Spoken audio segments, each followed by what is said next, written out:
Tadahao. Mon copain et moi, nous avons décidé de vous faire une petite surprise. Nous allons, quand on va retourner en Chine cet été, nous allons acheter, vous offrir 6 cadeaux, voilà. Donc il y aura 5 cadeaux, voilà, normaux, et puis un cadeau un peu plus cher. Qui seront, je pense, typiquement chinois ou ce genre de choses. Donc si jamais ça vous intéresse, vous pouvez participer en vous abonnant à la page Facebook, à notre page Facebook, donc Maomi Zongyu, en laissant un commentaire sur notre page Facebook et en partageant une vidéo sur Facebook, donc n'importe laquelle, celle que vous avez appréciée le plus. J'ai mis toutes les vidéos sur Facebook, donc vous pouvez partager celle que vous avez préférée. Voilà, et donc dans les commentaires vous dites oui je voudrais un cadeau, voilà, et puis après à la fin on fera un tirage au sort, on fera un live avec vous et on fera un tirage au sort et donc ensuite on vous enverra le cadeau gratuitement. Voilà, donc si ça vous intéresse, n'hésitez pas, participez, vous avez 2 mois pour pouvoir participer. Donc aujourd'hui le thème de la vidéo c'est comment préparer un voyage en Chine. Vous avez été extrêmement nombreux à me demander comment préparer un voyage en Chine.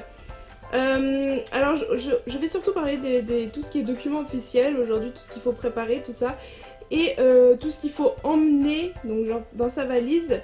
Je ferai ça avec mon copain quand il rentrera, on fera ça ensemble juste avant qu'on parte en Chine, comme ça.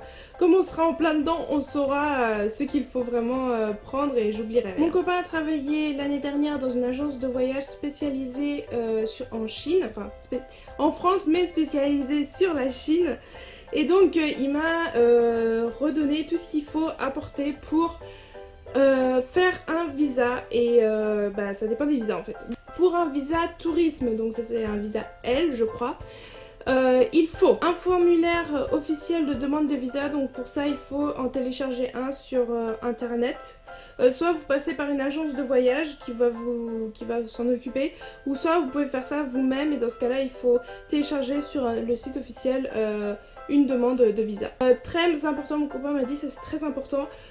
Un visa valable pour encore au moins 6 mois avec 2 pages consécutives vides à l'intérieur. S'il n'y a pas 2 pages consécutives vides, ça marchera pas. Il faut aussi la réservation des billets aller-retour, voilà. Il faut aussi une réservation de l'hôtel dans lequel vous allez dormir, ou dans ce cas-là, si vous allez chez l'habitant, il faudra que l'habitant vous fasse une lettre en disant oui la personne dort chez moi, nanana. Voilà. Une copie et l'original du titre de séjour si jamais vous êtes un étranger, même si vous êtes, ça fait des années que vous êtes en France, si vous avez pas la nationalité française, il faudra une copie et la lettre et la carte de séjour. Et quelque chose de très important aussi, ils vous demanderont, si vous travaillez, ils vous demanderont vos 3 derniers bulletins de salaire. Ou si vous avez commencé à travailler, que vous n'avez pas encore les 3 derniers bulletins, dans ce cas-là, il faut que votre entreprise fasse une lettre en disant que vous travaillez chez eux et que vous gagnez tant. Si vous ne travaillez pas, il faudra que vous montriez votre relevé de compte des 3 derniers mois et il faudra que ce relevé de compte soit au-dessus de 1 000 € par mois. Pour le visa d'affaires, encore le formulaire d'inscription à télécharger sur internet, une photo d'identité, pareil le passeport valable pour au moins encore 6 mois et 2 pages consécutives vides, les réservations de billets aller-retour, photocopie et original du titre de séjour, une attestation d'assurance, donc une lettre de mission de votre société qui indique pourquoi vous allez là-bas, vos missions et quel hôtel vous allez dormir, tout ça. Il faut aussi une lettre d'invitation de la société chinoise qui vous invite. Ça c'est très important. Si vous n'avez pas de lettre, ils vous accepteront pas. Et la lettre, il y a quelque chose de très important. Mon copain m'a dit que la lettre, il faut absolument que le tampon soit rouge. Donc il y a des problèmes parce que Hong Kong, souvent les sociétés à Hong Kong, elles ont des tampons bleus. Donc si vous allez à Hong Kong, il faudra que vous fassiez attention que...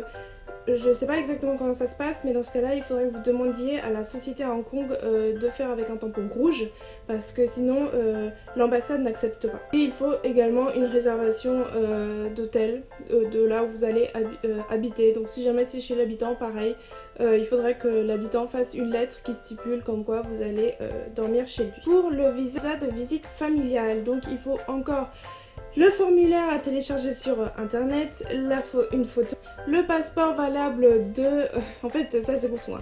Le passeport valable encore au moins pour 6 mois avec 2 pages blanches consécutives, la réservation de billets d'avion aller-retour, une attestation d'assurance, les 3 derniers bulletins de salaire ou dans ce cas-là que votre entreprise fasse une lettre ou dans ce cas-là les 3 derniers relevés de compte, photocopie originale du titre de séjour si vous n'êtes pas de nationalité française, une lettre d'invitation d'un Chinois vivant en Chine ou d'un étranger ayant un permis pour vivre en Chine. Il faut que la personne résidant en Chine donne une photocopie de sa pièce d'identité et de son permis pour vivre en Chine. Le visa X, donc c'est le visa pour les étudiants souvent.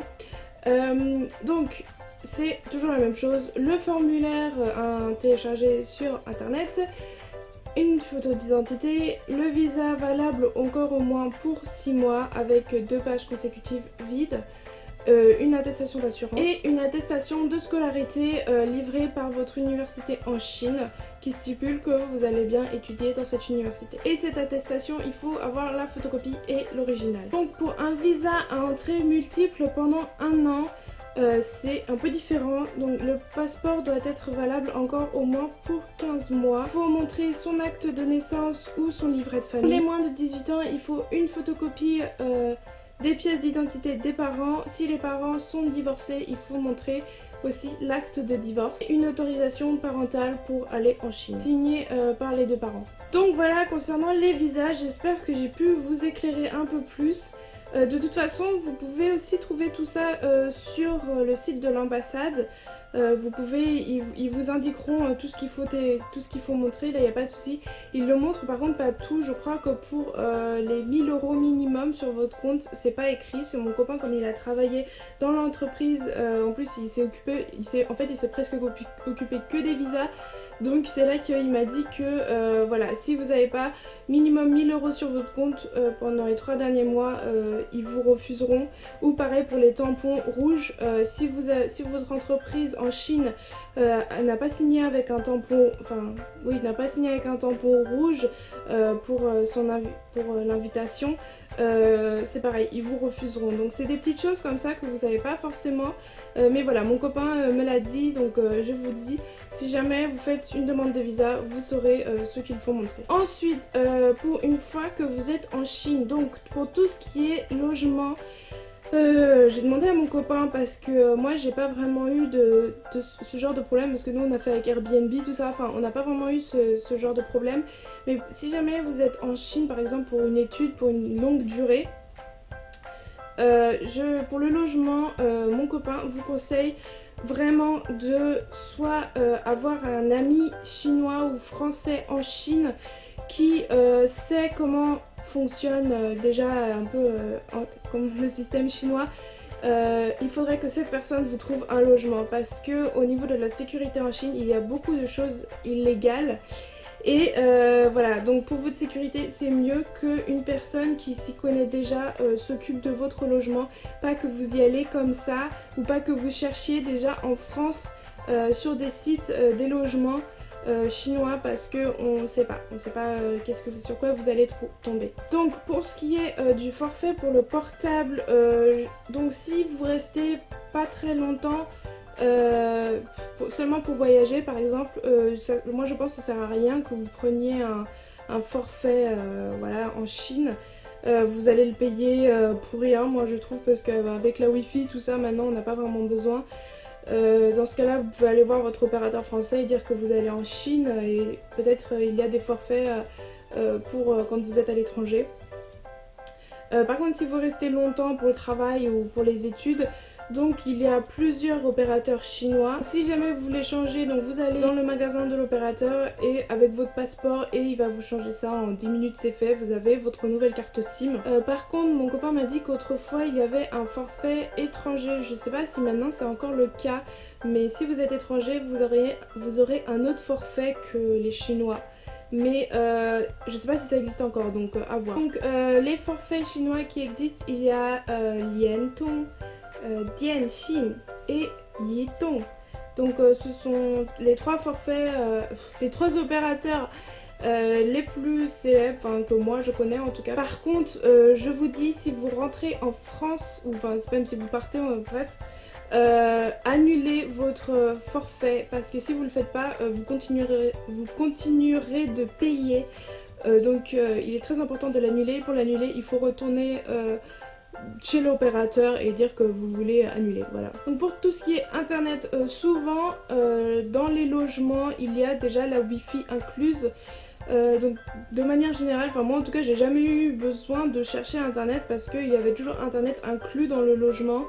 Mais si jamais vous en aurez besoin, si jamais vous décidez d'acheter une maison, bref, je vous conseille de demander à votre entourage parce que ça c'est pareil, il y a tellement de forfaits, de magasins pour tout ce qui est internet qu'en fait on sait pas en fait qu'est-ce qui est bien ou pas. Donc pour internet, demandez à votre entourage lequel est le mieux, lequel il préfère, parce qu'en plus ça dépend des villes. Si vous restez en Chine longtemps, je vous conseille aussi de vous faire une carte bancaire. Si vous restez pas longtemps, c'est pas vraiment nécessaire, c'est juste pour voyager parce que en Chine vous pouvez tout payer par liquide, donc il n'y a pas ce souci là. Mais si vous restez longtemps, je vous conseille quand même de le faire parce que vous pouvez payer en liquide, mais pour certaines choses, par exemple si vous voulez acheter sur internet, bah, il vous faudra une carte bancaire, enfin il vous faudra un compte bancaire surtout. Et surtout que maintenant en Chine tout est payé par WeChat et donc par portable. Et donc il faut que votre portable, enfin votre compte WeChat soit lié à votre compte bancaire.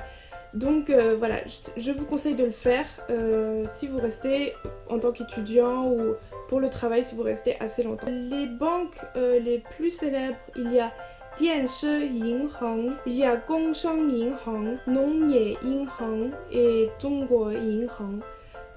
Donc voilà, donc ça ce sont les banques les plus célèbres, vous pouvez trouver partout normalement.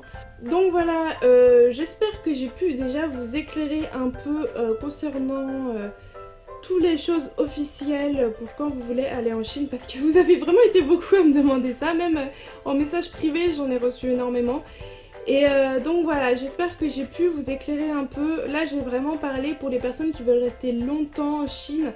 Parce que si vraiment vous restez seulement pour voyager pour 1 mois, 2 mois ou même que quelques semaines, ça sert à rien de vous faire un forfait téléphone, changer votre carte bancaire, trouver un logement. Vous n'avez pas besoin de faire tout ça si vous restez seulement pour le voyage. De manière générale, un visa coûte environ, bon, je pense que ça dépend des types de visa, mais pour le visa tourisme ça coûte 80 voire plus, et je pense les étudiants aussi. Mais après le forfait, tous les différents forfaits, vous pouvez trouver ça aussi pareil sur internet, vous pouvez trouver ça très facilement. Aussi vous pouvez, en fonction de votre demande, vous pouvez faire des demandes en 1 ou 2 semaines, vous pouvez faire des demandes en quelques jours, vous pouvez faire des demandes express, donc c'est-à-dire en 1 ou 2 jours. Mais dans ce cas-là, vous payerez plus cher. Surtout, n'oubliez pas le petit concours pour gagner les 6 petits cadeaux. N'hésitez pas, je vous redis, abonnez-vous à notre page Facebook Maomi Zhongyu, je mettrai le lien dans la barre d'infos. Mettez un commentaire, un message en disant que vous vouliez un petit cadeau et partagez la vidéo, votre vidéo préférée que j'ai faite, qu'on a faite sur cette chaîne YouTube, partagez-la sur Facebook. Par la page Facebook Maomi Zhongyu. Voilà. Et je ferai une petite vidéo prochainement parce que là j'ai fini mes examens. Bye bye.